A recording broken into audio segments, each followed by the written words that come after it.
Histórias brasileiras de terror. Olá, amigos da Paranormal Ataque e do Paranoia Sociedade Anônima.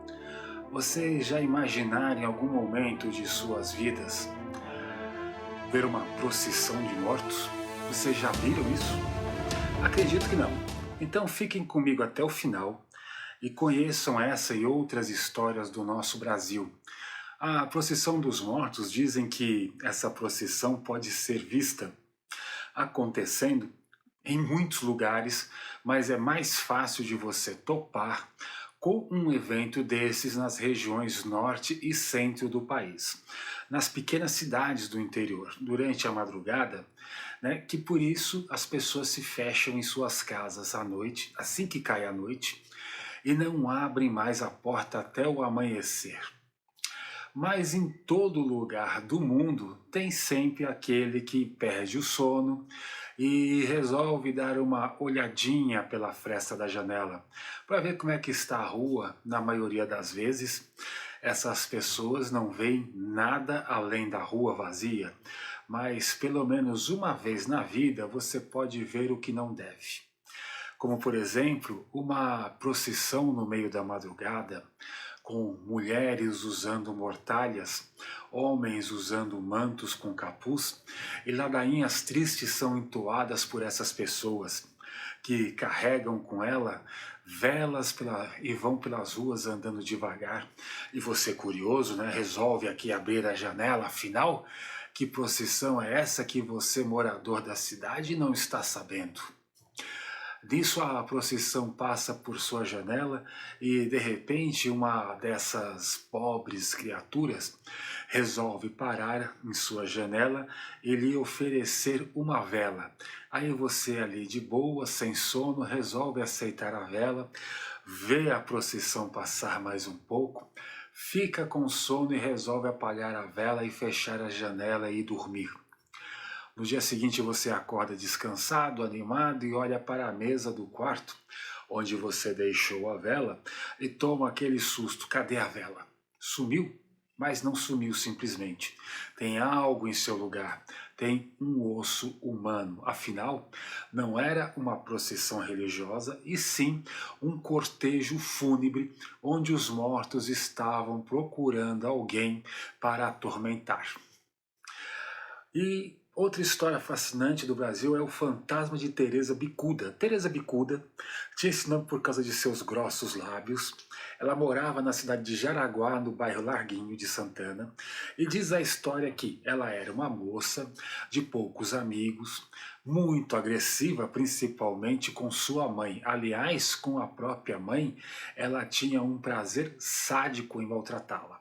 A pobre mulher apanhava da filha constantemente e ainda era humilhada, sendo colocada para mendigar nas ruas de Larguinho. Um dia, segundo testemunhas da época, Teresa chegou ao cúmulo da maldade e pegou um freio de cavalo. Para quem não sabe, freio é aquela haste de metal que vai na boca do cavalo, para controlá-lo. E ela colocou na mãe dela, de 4, no meio da praça, montou em suas costas e colocou o freio na sua boca. E fez a pobre mulher engatinhar pela praça com ela nas costas. A mãe de Teresa morreu pouco tempo depois, pelos maus tratos e pelo desgosto de ter colocado um monstro no mundo. Mas em seu leito de morte ela amaldiçoou a filha, e quando ela morreu, a Teresa Bicuda, que na medida do possível podemos dizer que era uma pessoa lúcida, caiu no alcoolismo e passou a viver nas ruas bêbada, xingando as pessoas, e viveu o resto dos seus dias assim, até a morte vir lhe buscar. Mas e você pensa que quando ela morreu as pessoas tiveram paz? Lê do engano. A coisa ficou pior. Por quê? Toda a madrugada as pessoas acordavam com os gritos de Teresa Bicuda, e muitos que tinham a coragem de sair na rua para ver quem estava gritando, via a alma perturbada de Teresa Bicuda, gritando pelas ruas, e voltavam apavoradas para suas casas.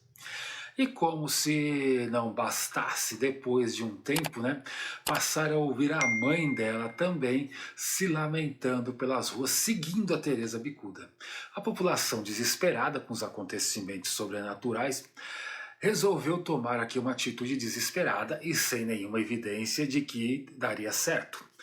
Durante o dia se reuniram, foram ao cemitério, desenterraram o corpo da Teresa Bicuda e o enterraram atrás da igreja do Rosário. E claro que não adiantou nada. Passados mais alguns dias de insônia, com o espírito xingando a cidade inteira e a mãe atrás se lamentando, a praça fez o seguinte: alguém pegou assim, viu ela chorando, teve uma ideia assim desesperada. E no dia seguinte ela foi desenterrada mais uma vez e seus restos mortais foram levados para a cabeceira de um córrego, onde colocaram seus restos lá. Uma missa foi feita e uma cruz marcando o local foi colocada. Dizem os moradores que ninguém mais vai lá, porque a alma da Teresa Bicuda aparece e fica atormentando o infeliz até que ele fuja de lá. Outra história grande no nosso Brasil é o corpo seco.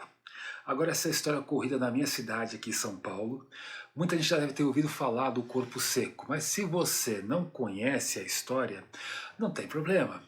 Eu te conto tudo agora. Existe uma lenda portuguesa que os filhos que maltratam os pais, quando morrem, nem a terra os aceita. E baseado nessa lenda que vamos contar, aqui uma história que se passa no início do século XX. E ela se passa com um homem chamado José Maximiliano, que era morador da cidade de Monteiro Lobato, na região da Serra da Mantiqueira. E por lá ele era muito conhecido por bater nos pais idosos. Ele era um homem muito ruim, agressivo, e como diz o ditado, o remédio de um louco é outro louco. E ele encontrou o seu, tanto que morreu assassinado. O seu corpo foi enterrado no cemitério e conta a lenda que quase ninguém apareceu. Mas não adiantou nada não ir, porque o espírito do Zé fez questão de voltar da cova e infernizar o povo de Monteiro Lobato. A coisa ficou tão feia que até o padre da cidade ele concordou com a retirada do corpo do cemitério, para sepultá-lo em outro lugar de preferência, bem longe da cidade. E a situação estava tão difícil que todas as ideias eram aceitas, como enterrar os restos do Zé num lugar onde passasse água, porque, segundo esse cidadão, as almas não conseguem atravessar água corrente. Assim, acharam uma gruta que um córrego passava na frente e seu único amigo na vida, um homem chamado Pedro Vicente, se encarregou de levar os restos do Zé para a sua nova morada. Agora, o mais interessante dessa história é que o padre da cidade trouxe para o amigo do Zé um cesto de vime, né, que serviria como uma urna funerária, e uma vara de marmelo. A vara era para ele bater no finado caso ele se revoltasse com a nova casa. E não é que o padre estava certo nisso, pois quando os restos foram colocados na cova, o fantasma do Zé apareceu e foi para cima do amigo, que o repeliu com a vara de marmelo.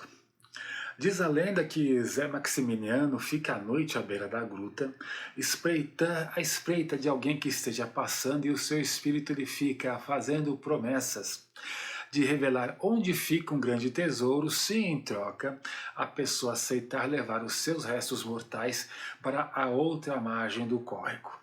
Claro que ninguém faz isso e todo mundo obviamente sai correndo. Se você gostou dessas histórias de terror brasileiras, deixa seu like, deixa seu comentário. Se quiser, nós podemos fazer uma parte 2. Se inscreve no canal, isso ajuda muito a gente. Muito obrigado, até a próxima.